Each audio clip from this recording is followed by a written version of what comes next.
مقامات پر امام جعفر صادق علیہ السلام نے فرمایا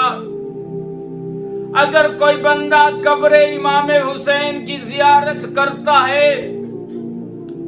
اور ایک بندہ 1000 غلام آزاد کرتا ہے، امام فرماتے ہیں اس 1000 غلام آزاد کرنے کے ثواب کے برابر امام حسین کی قبر کی زیارت کا ثواب ہے۔ دوسرے مقامات پر امام نے فرمایا اگر ایک بندہ 1000 جہاد کرے اس کا ثواب، اور ایک بندہ قبر امام حسین کی زیارت فرمائے، امام جعفر صادق علیہ السلام فرماتے ہیں جتنا ثواب 1000 جہاد کرنے والے کو ملتا ہے